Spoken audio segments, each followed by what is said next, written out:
এই তালাপা কৌদুগুৰি আঞ্চলিক মৰাণ ছাত্ৰ সন্থাৰ প্ৰতিনিধি দল গুৱাহাটী উজান বজাৰ নিৰ্মলা ভ্ৰমণত গৈছিলোঁ আমি 98ত।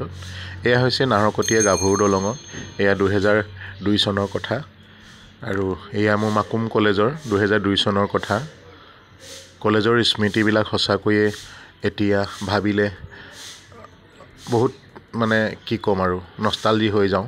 এয়া ছিনিয়ৰ বাইদেউসকলৰ লগত একেলগতে বহি খোৱা খাইছিলোঁ, এয়া নাচ বাস কৰিছিলোঁ আমি বন্ধুসকলৰ লগত।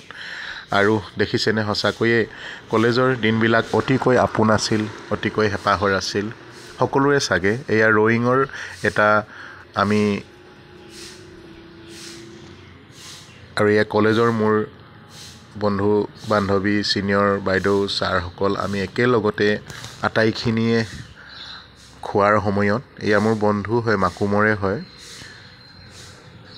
আৰু এয়াই ইকনমিক মেম আছিলে আমাৰ, বৰ্তমান ৰূপাইত থাকে। দেখিলেনে মোৰ ছিনিয়ৰ বাইদেউসকলৰ লগত মোৰ বন্ধু বান্ধৱীসকলৰ। এয়া নন্দুদা আমাৰ কেৰাণী আছিলে, ৰাইট চাইডে আমাৰ অসমীয়া পঢ়াইছিলে ছাৰ।